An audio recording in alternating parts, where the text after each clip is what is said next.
سڵاتان دەبێت بینەرانی خۆشەویستی تلڤیزیۆنی کۆمەڵە بە گەشتیاڵەکانی سەر لە بەیانی ڕۆژی دووشەممە هاتوینەتەوە خزمەتان سەرەتا سەردێڕی گرنگترین هەوڵەکان. کۆبوونەوەی خانەنشینکراوانی تامین نیشتیماعی لە کرماشان و چەند شاری ئێران، دەست بە سەرکرانی سێ هاوڵاتی لە شارەکانی دێهلۆران و جوانڕۆ، کوژرانی سێ ئەندامی بنەماڵەیەک بە چەک لە مەهاباد و خۆپیشاندانی خەڵکی تورکیا دژ بە ئیسرائیل.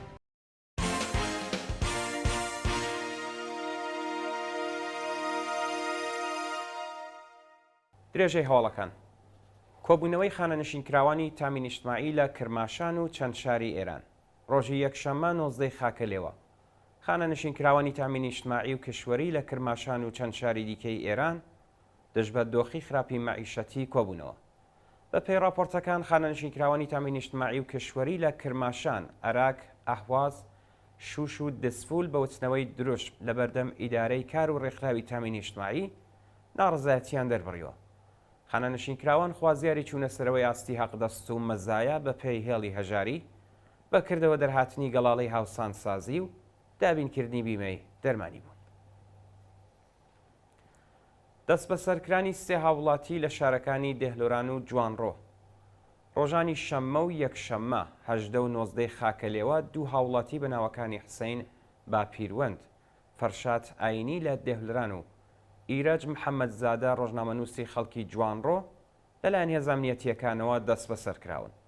حسەین باپیروەند و فەرشاد ئاینی مانگی بە فرامباری ساڵی ڕابردوو لەلایەن لەقیەکی دادگای ئینقلابی ئیلام بە تۆمەتی پرۆپاگەندە دژی نظام هەر یەکەو بە 2 ساڵ زیندان مەحکوم کرابوون. ئەو دوو هاوڵاتیە پێشتر 2 جار لەلایەن هێز ئەمنیەتیەکانەوە دەست بەسەر و ڕەوانەی گرتوخانە کراون. لەلایەکی دیکەوە ئیرەج محەممەدزادە ڕۆژنامەنووسی تەمەن 45 ساڵی خەڵکی جوانڕۆ پاشبانکێشت بۆ دادگای جوانڕۆ دەست بەسەر کراوە. شایانی باسەکە دکتۆر ئیرەج محەممەدزادە ڕۆژنامەنووس چالاکی میدیایی بەڕێوەبەری کاناڵی تەلەگرامی تیترغەر بوو، خوێندکاری دکتۆرای زانستە سیاسیەکان لا یەکێک لە زانکۆکانی تارانە کە پاشبەندکران بۆ گرتوخانەی ئیدارەی ئیتلاعات گوازراوەتەوە. کوژرانی سێ ئەندامی بنەماڵەیەک بە چەک لە شاری مەهاباد. بە پێی راپۆرتی کانونی مافی مرۆڤی کوردستان، سێ شارۆمەندی خەڵکی گوندی قەمقەڵای سەر بە شاری مەهاباد بە ناوەکانی ئامان جماندگار، مەریەم شێخەپور و هەڵاڵە کوردە عەزیزی لەلایەن چەکدارێکی نەناسراوەوە کوژراون. بە پێی زانیاریەکان لە هێرشیە و چەکدارەدا کۆرپەڵەیەکی 7 مانگەش بە سەختی بریندار کراوە کە بۆ ناوەندە دەرمانیەکانی مەهاباد گوازراوەتەوە. تاکاتی داڕشتنی ئەم هەواڵەش هیچ زانیاریەک لەسەر مەبەست و ناسناوی بکوژەکە لە بەردەستانیە، بەڵام دادستانی مەهاباد بڕیاری بە دوواداچوونی بۆ ئەو ڕووداوە دەرکردووە. برینداربوونی کۆڵبەرێک لە سنووری بانە.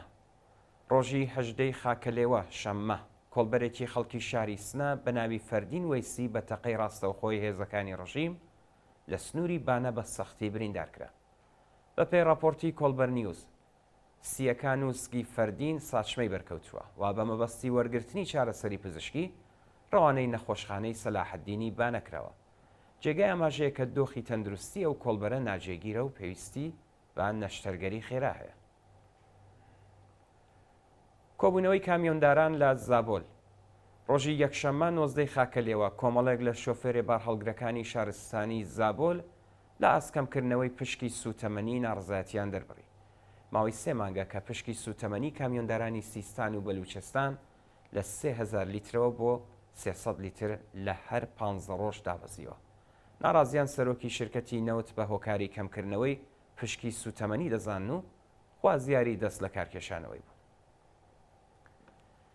ناڕزایەتی خانەنشینکراوانی فولاد و مەعدەن لە ئیسفەهان و کرمان ڕۆژی یەکشەممە 19 خاکەلێوە خانەنشینکراوانی فولاد لە ئیسفەهان و خانەنشینکراوانی مەعدەنی بەردی خەڵوز لە کرمان لە ئەزدۆخی خراپی مەعیشەت ناڕزایەتیان دەربڕی. خانەنشینکراوانی فولاد و مەعدەن خوازیاری پێدانی حەقدەست و مەزایە دواخراوەکان، زیادکردنی ڕێژەی حەقدەست بە پێی هێڵی هەژاری، دابینکردنی بیمەی دەرمانی کارامە و گەڕانەوەی سربەخۆیی بە سندوقی خانەنشینی کرێکارانی فولاد و مەعدەن بوو. ژنکوژی لە سایەی کۆماری ئیسلامی لە سمنان و ئابادان ڕۆژانی 8 و 19 خاکەلێوە دوو ژن لەلایەن بنەماڵەکانیانەوە لە شارەکانی سمنان و ئابادان بە شێوەیەکی وەحشیانە کوژراون. بە پێی راپۆرتەکان ڕۆژی 8 خاکەلێوە هاوسەری ژنێک لە سمنان بە بیانی پاراستنی شەرەف بە چەقۆ هاوژینەکەی کوشتووە و پاشان هەوڵی خۆکوژی داوە، بەڵام لەلایەن پۆلیسەوە دەست بەسەر و بۆ نەخۆشخانەی تاران گوازراوەتەوە.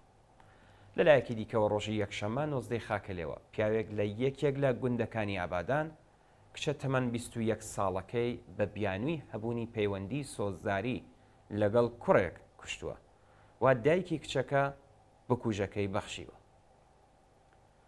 دواهواڵمان سەبارەتە بە خۆپیشاندانی خەڵکی تورکیا دژ بە ئیسرائیل. شەوی شەممە 18 خاکەلێوە هەزاران شارۆمەندی خەڵکی تورکیا لە دوو شاری ئیستانبول و کۆنیا دژ بە ژێنۆسایدی خەڵکی فلستین لەلایەن دەوڵەتی ئیسرائیل و خۆپیشاندانیان کرد.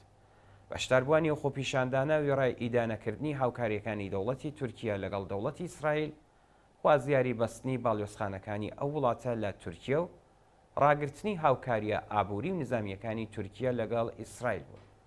خۆپیشاندران هەروەها داوایان لە کۆمەڵگەی جیهانی کرد لە ئاستجنایەتەکانی ئیسرائیل بێدەنگ نەبن و هەوڵەکانیان بخەنە بۆ ئەوەی کۆتایی بەو شەڕە بێنن.